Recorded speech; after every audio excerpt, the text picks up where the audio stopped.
amados, tudo bem com vocês? Bom dia, boa tarde, boa noite. Vamos dar continuidade à nossa série. E eu tô muito feliz com essa série porque a gente vai aprendendo um pouco mais, né? E descobrindo que nós não estamos sozinhos nesse barco, que todo mundo tem suas lutas e suas guerras internas para lutar. E hoje nós vamos falar não de um personagem de novela ou algum artista muito famoso. Nós vamos falar de Elias, que foi um profeta e que fez grandes feitos no tempo dele. E no capítulo 19 do 1 Reis diz assim: Acabe fez saber a Jezabel tudo quanto Elias havia feito e como matara todos os profetas à espada. Então Jezabel mandou um mensageiro a Elias a dizer-lhe: Faça-me dos deuses como lhe aprouver, e amanhã, a estas horas, não fizer eu a tua vida como fizestes a cada um deles. Temendo, pois, Elias levantou-se e, para salvar a sua vida, se foi e chegou a Becerba, que pertence a Judá, e ali deixou seu moço. Ele mesmo, porém, se foi ao deserto, caminho de um dia, e veio e se assentou debaixo de um zimbro, e pediu para si a morte, e disse: Basta, toma agora, ó Senhor, a minha alma, pois não sou melhor do que meus pais. Esse episódio aconteceu depois que Elias tinha profetizado de que não iria ter chuva, iria haver uma grande seca. E depois ele chamou, né, os profetas de Baal para ver qual era o Deus dono de tudo, né? E aí os profetas de Baal começaram a chamar, fizeram um altar lá de sacrifício e não conseguiram que viesse chuva do céu. E Elias clamou ao Senhor e desceu fogo do céu, consumiu todo o holocausto, e depois veio uma grande chuva, né? E os profetas de Baal acabou morrendo todos. Elias fala, né, para que eles iriam morrer, e aí eles morrem todos os homens os profetas de Baal morreram.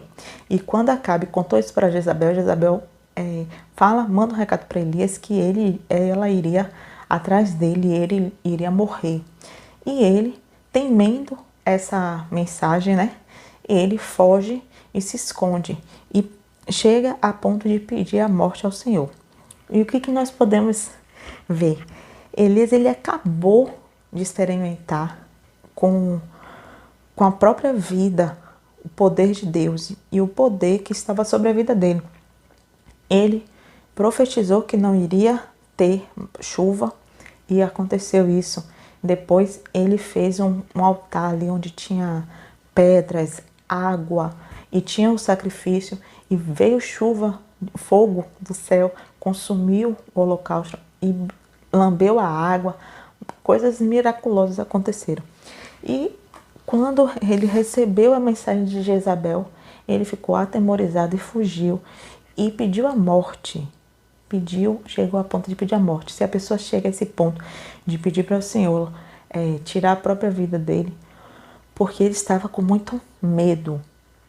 E nós, mesmo tendo conhecimento dos grandes feitos que o Senhor faz em nossas vidas, opera em nossas vidas, a gente pode também se encontrar em um momento em que tudo perde sentido, né? Tudo perde sentido, e às vezes podemos até pensar em desistir e pedir ao Senhor a morte.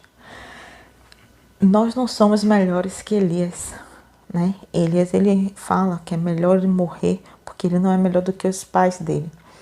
E nesse contexto, entre a intimidade que Elias tinha com o Senhor, chegar nesse ponto é quase o fim do poço, né?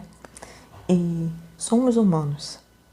Nossa parte humana, às vezes, pode se debater com algumas situações em que a gente pensa em desistir. E não quer dizer falta de Deus, porque Elias aqui era um homem temente ao Senhor, usado, um profeta. E uma coisinha pequena, uma ameaça de uma mulher, fez com que ele se tremesse todo. Por isso que eu vim falando durante a semana passada e essa semana também, que não existe uma régua para medir a dor. Se você consegue carregar uma dor maior que o outro, tudo bem. Elias aqui, ele fez muitas coisas. E ele experimentou muitas coisas. E ele mesmo, usando e profetizando, o Senhor fazia e agia através da vida dele quando ele falava. E ele podia mandar Isabel, venha, pode vir, porque tudo que eu fiz foi na direção do Senhor, o Senhor está comigo. Não, mas naquele momento ele estava fragilizado a ponto de que a mensagem dela tocasse nele de uma forma diferente. Nós não sabemos naquele momento como é que estava o espírito de Elias, como é que ele estava se sentindo, o que estava passando na mente dele para que ele viesse a querer desistir. Mas no contexto aqui mais adiante, o Senhor manda, né, um anjo para ele, manda levantar, comer, manda também os corvos lá para levar comida para ele, ele enxerga a água. Então o Senhor providenciou tudo ali para que ele se reerguesse. E o Senhor também, ele envia, né, os anjos para nos reerguer quando a gente está fraquejando e pensando em desistir. E se você está passando por esse momento de querer desistir, lembre-se que o Senhor, ele manda o socorro, manda o escape. Elias, ele não deixou de clamar ao Senhor, mesmo pedindo para que o Senhor o tirasse a vida. Ele não tirou a própria vida. Ele estava em uma angústia tão grande que ele pediu para Deus tirar a vida dele.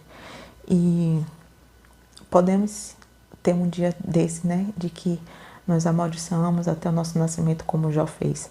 Mas o Senhor provê todas as coisas e está no controle de tudo e mandará o escape para nós. Amém? E vamos falar com o nosso Deus. Pai, muito obrigada por estar mais uma vez na Tua presença, ouvindo a Tua palavra e aprendendo mais do Senhor. Que nós possamos, ó Deus, não desistir na caminhada. Em meio às lutas e às dores, nós temos que crer que o Senhor continua no controle de todas as coisas. Elias, depois de ter feito tantas maravilhas, ter visto tanta coisa que o Senhor operou através da vida dele, ele ainda assim teve um momento de fraqueza e de querer desistir, de pedir a morte para o Senhor. Mas o Senhor enviou o escape e o livramento. E que o Senhor também possa, ó Deus, enviar o escape e o livramento quando nós queremos pensar em desistir, que nós possamos sempre clamar ao Senhor e buscar o socorro que vem dos céus. É o que nós oramos e te agradecemos em nome de Jesus. Amém. Amém, querido. Se esse vídeo fez sentido para você, compartilha com mais pessoas, deixa aqui o seu joinha e me ajude a espalhar as boas novas de Cristo Jesus. Tchauzinho, até amanhã.